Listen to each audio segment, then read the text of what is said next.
Hello दोस्तों, welcome to the channel.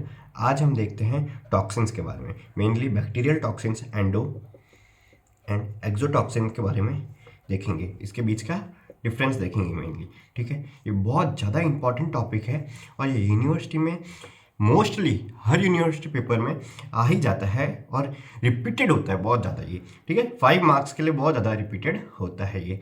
ठीक है, चलिए हम देखते हैं टॉक्सिन्स के बारे में। स्टार्ट करते हैं।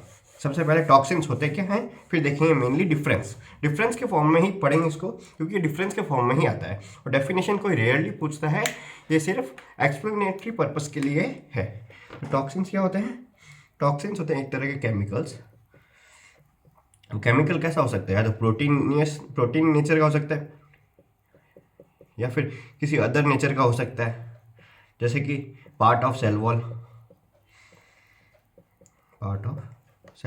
ठीक है, ये एक केमिकल है जो बैक्टीरिया के द्वारा सिक्रेट होता है बैक्टीरिया के द्वारा।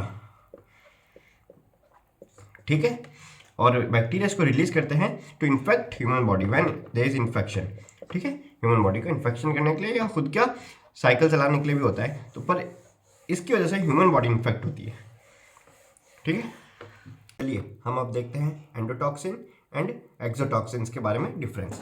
तो यहाँ लिख देता हूँ मैं एंडोटॉक्सिन, एक्सोटॉक्सिन।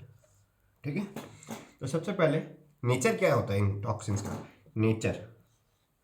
तो नेचर क्या है? जो एंडोटॉक्सिन होता है ना, वो लिपोपॉलीसैकेराइड होता है। क्या होता है? लिपोपॉलीसैकेराइड।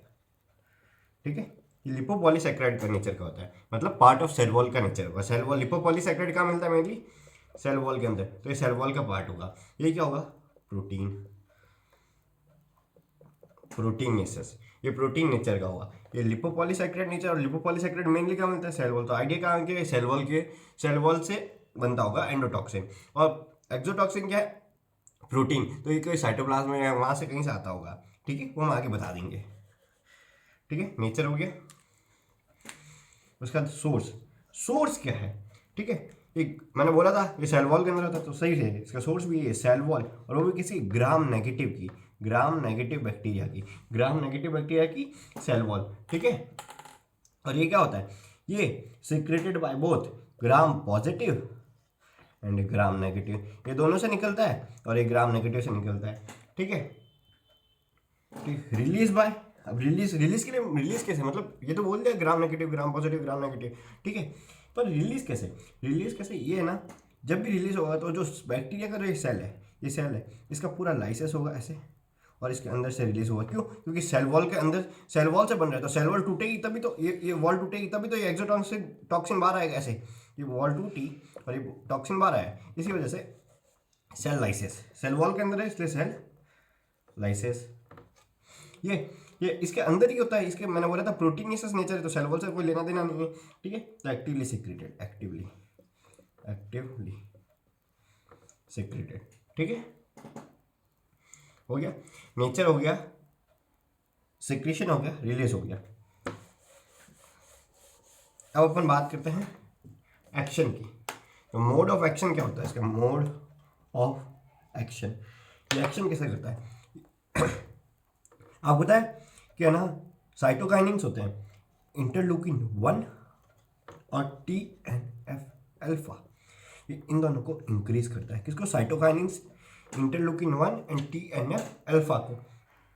और ये क्या था? प्रोटीन था, तो प्रोटीन था नेचर का, तो इसका एंजाइमेटिक एक्शन होगा, तो mostly enzyme like action. Protein और एंजाइम लगभग आपको पता है सेम होता है, आपने नीट में भी पढ़ा होगा कि एंजाइम्स आर प्रोटीन्स, ये सब पढ़ा होगा ना। Mostly enzymes are proteins. ठीक है, तो एंजाइम प्रोटीन था नेचर में, तो ये एंजाइमेटिक वर्क करे, एंजाइम लाइक एक्शन। ठीक है, इफेक्ट क्या होगा?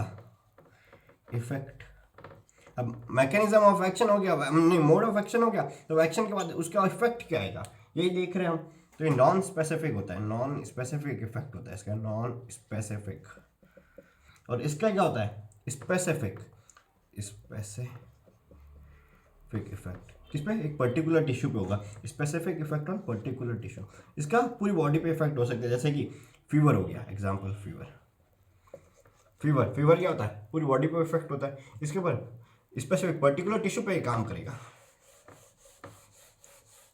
अब ठीक है, अपन बात करते हैं, ठीक है, तो मैंने पर्टिकुलर टिश्यू पे होता है, तो टिश्यू अफिनिटी होती है क्या, टिश्यू अफिनिटी भी देख लेते साथ ही साथ। पर्टिकुलर टिश्यू की बात कर ही ली तो अफिनिटी, तो इसकी तो टिश्यू अफिनिटी होगी ही नहीं, नो नो, क्योंकि ये तो नॉन स्पेसिफिक है, ये टिश्यू स्पेसिफिक है। अभी बात किया कि इसका एक्शन टिश्यू स्पेसिफिक होता है, इफेक्ट ही, तो tissue affinity present, tissue affinity specific होती है, हमें मिलती है स्पेसिफिक टिश्यू अफिनिटी, ठीक है। इसके बाद स्टेबिलिटी बात कर लेते हैं, कितना स्टेबल है ये एंजाइम टॉक्सिन, सॉरी, कितना स्टेबल है, स्टेबल, और वो भी किससे, हीट से, हीट स्टेबिलिटी, हीट, तो ये क्या आता है, ये हाईली स्टेबल होता है, हाईली स्टेबल, हाईली स्टेबल। ये क्या होता है, ये हीट लेबाइल होता है, हीट लेबाइल, ठीक है।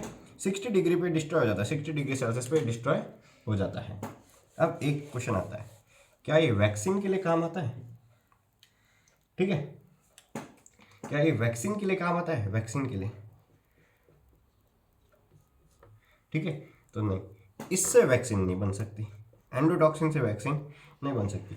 अब एक्सोटॉक्सिन से वैक्सीन बन सकती है, तो डायरेक्टली बोले तो नहीं बनेगी, पर कैसे बनती है वो बताता हूँ। बनती है वैक्सीन, वैक्सीन तो बनती है, अब कैसे बनती है, एंडोटॉक्सिन को टॉक्सॉइड में बदलते हैं, पहले टॉक्सॉइड, टॉक्सॉइड फॉर्म में काम आती है, और इसका एग्जाम्पल है टेटनस, ज़्यादातर ने लगवा भी रखी होगी टेटनस की, तो टेटनस टॉक्सॉइड, ठीक है, टेटनस टॉक्सॉइड।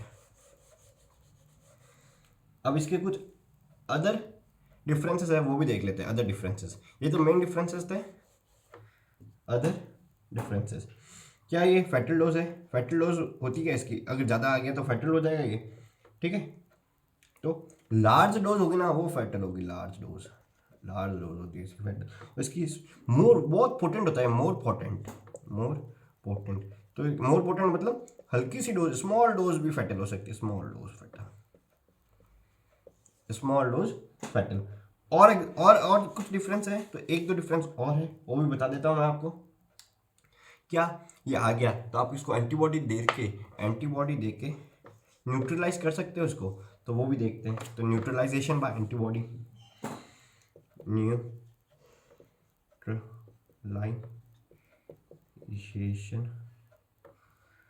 बाय एंटीबॉडीज, ठीक है, तो इसके ऊपर इनइफेक्टिव होती है एंटीबॉडी, इनइफेक्टिव होती है, नॉट इफेक्टिव, ठीक है, इसके ऊपर न्यूट्रलाइज हो सकती है, न्यूट्रलाइज्ड बाय स्पेसिफिक एंटीबॉडी, ये याद रखना, स्पेसिफिक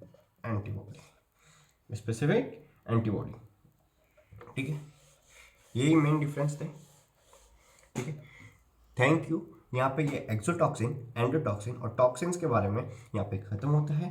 आपको अगर ये वीडियो अगर आपकी हेल्प हुई हो तो इसको लाइक, शेयर एंड सब्सक्राइब कर देना प्लीज़, थैंक यू।